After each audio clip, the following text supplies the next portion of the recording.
Okay, तो अब हम जो देखने वाले हैं वो है हमारा third numerical. Henry's law constant for CO2 in water is 1.67 into 10⁸ pascal.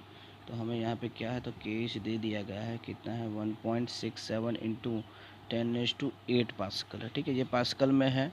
और यहाँ पे जो हमें प्रेशर दिया गया है वो ATM में है। तो हमें उसको कन्वर्ट करना होगा किस में, जो हमारा KH है, KH जो पास्कल में है उसको हमें ATM में कन्वर्ट करना होगा, उसको हमें ATM में कन्वर्ट करना होगा। ठीक है, चलो देखते हैं कैसे कन्वर्ट करना होता है। तो सबसे पहले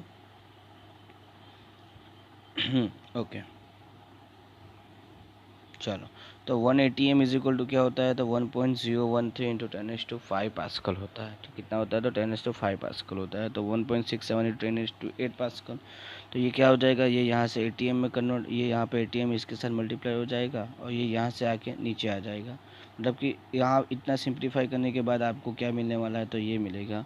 और इसको सिंप्लीफाई करने के बाद आपको आंसर की एज का जो केएच की वैल्यू जो 80 पास्कल में थी वो आपको ATM में यहाँ पे मिल जाएगी। ठीक है, ATM में आपको यहाँ पे मिल जाएगी। ठीक है, चलो आगे क्या है हमारे पास, तो हमें क्या दूसरा क्या दे दिया गया है, तो हमारे पास पार्शियल प्रेशर है CO2 का। CO2 का पार्शियल प्रेशर ATM में है।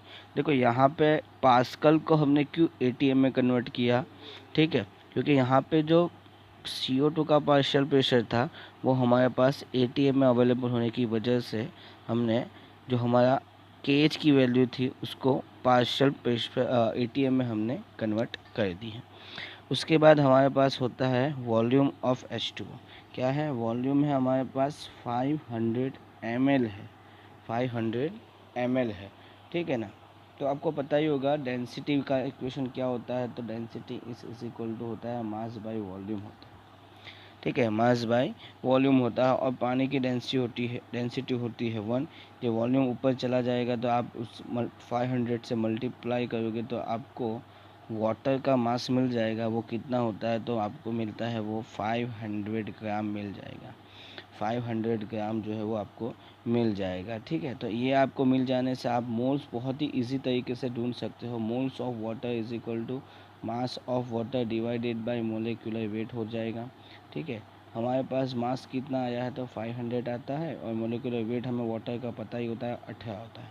इसको कैलकुलेट करने के बाद आपको 27.77 मोल्स आपको क्या है मिल जाएगी। 27.77 मोल्स जो है वो आपको मिल जाते हैं। ठीक है, यहाँ तक क्लियर है। तो आपको मोल्स अभी मिल गए, आपके पास पार्शियल प्रेशर अवेलेबल है, आपके पास पार्शियल प्रेशर भी अवेलेबल है। तो हेनरी का इक्वेशन आप सिर्फ रखोगे, partial pressure PCO2 is equal to KH into XCO2।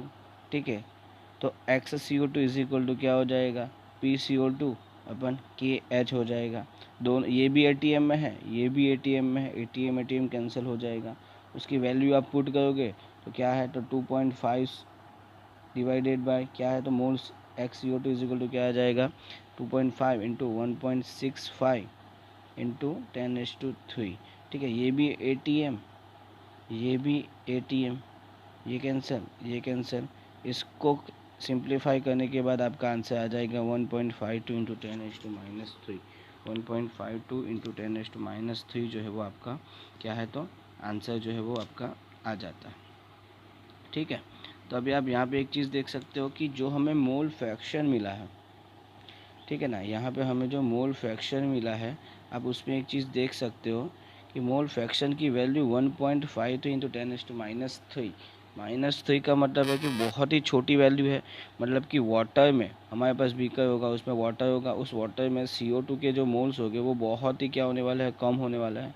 तो यहाँ पे मैं क्या करूँगा कि यहाँ पे जो ये है उसमें मैं CO2 के मोल्स, यहाँ पे जो N है उसका मतलब क्या, NCO2। CO2 के मोल्स बहुत ही कम डिजोल्व हुए होंगे वाटर में, इस वजह से इस इक्वेशन में मैं CO2 NCO2 को निगलेक्ट कर दूंगा। तो मुझे क्या मिलेगा कि NCO2 प्लस NH2O के बदले मैं सिर्फ यही लिखूँगा NH2O, सिर्फ इतना ही मैं लिखने वाला हूँ। ठीक है, थोड़ा इजी हो जाता है न्यूमेरिकल इसी वजह से।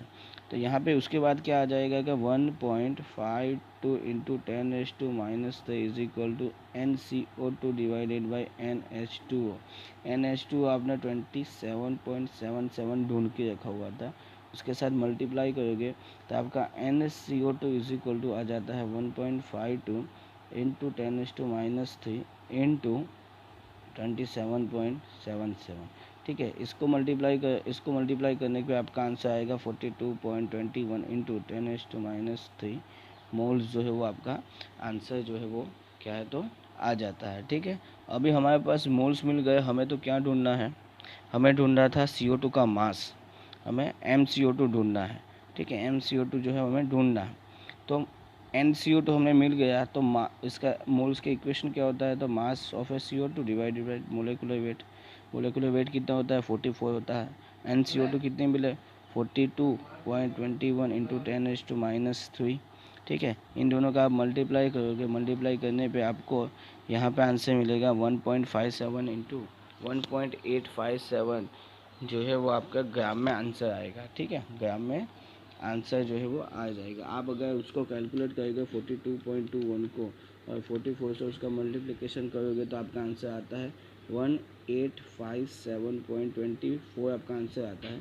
10⁻³ की वजह से ये डिजिट जो था वो मैंने यहाँ पे ले लिया और मेरा आंसर आ गया 1.857 ग्राम, 1.857 ग्राम। ठीक है, Like and share my videos with your friends, give comments, also subscribe my YouTube channel Aditya Shinde.